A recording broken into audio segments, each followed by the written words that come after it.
And for more on the dangers still facing Houston, Don Champion joins us from there.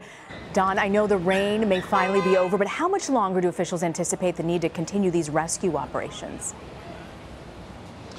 Good afternoon, Rena. Certainly, they will continue for the time being. Yesterday, we did hear from the Coast Guard that they were here for the long run and would participate and help carry out these rescues for as long as necessary. Already today in the Houston area, we have seen still volunteers here as well, heading out into communities to help rescue people who are still stranded in their homes.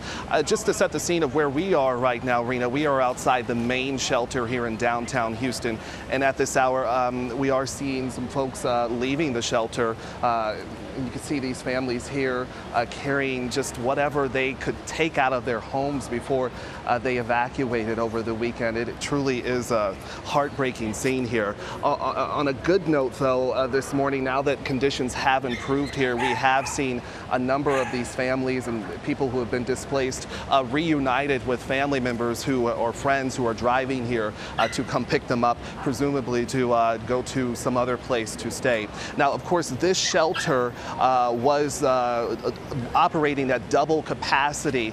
So this morning we have been seeing some families actually leaving and heading across the street to the Toyota Center. That shelter will now only house families here. Certainly we were inside this morning too and noticed it was very organized, and we have heard also that some additional supplies and cots have arrived at this shelter now that the weather has improved. Rena? I'm curious about the conditions there. We just heard the governor say that one of their goals is to move these people who are evacuees into long-term housing. This is not meant to be a permanent situation. What is it like for those folks? You mentioned some relatives coming in to pick them up. Do you get the sense that some people are transitioning, but is there still a need for more cots and more resources?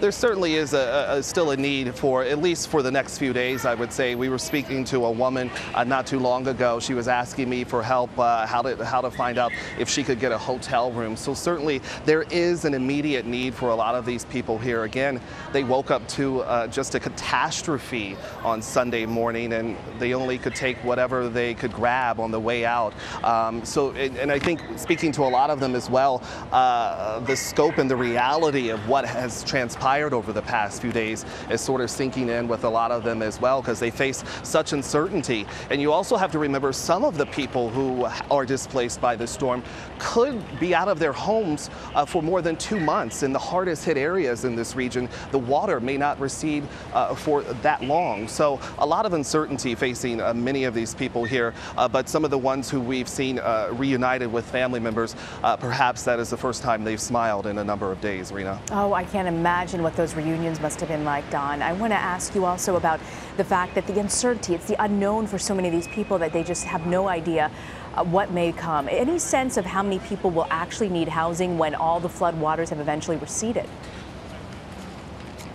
Certainly, we do know FEMA is prepared to, in terms of assistance, financial assistance, we know that they are prepared, bracing for up to 450,000 people to apply for assistance. I haven't come across personally too many numbers on exactly how many people will need shelter assistance moving forward, though. Yeah, it is just heartbreaking. And any sense of when, I know this might be too early to ask, but a sense of normalcy, grocery stores, going to the grocery store, getting things done, schools, businesses, any sign of that starting to open up yet? There have been a few stores I've noticed. We're staying in downtown, and with each passing day, we have noticed more stores are opening here. And for instance, yesterday, my photographer and I actually tried to go to the grocery store. There were still long lines here. One of the big problems, just talking to some of the folks there, is that a lot of the workers, the people who work at these stores, they have been displaced by the storm as well, so they can't show up to work. So that's why we've seen stores in this region only allowing, in some cases, 10 people in at a time, because they only have one cashier, for instance, and for security reasons they've been keeping all of the customers out and only letting them in like 10 at a time. So the slow return to normalcy is definitely taking place here in Houston, but life will not return to what it used to be like for quite some time. Absolutely. I think you're absolutely right. Don Champion, thank you very much for joining us.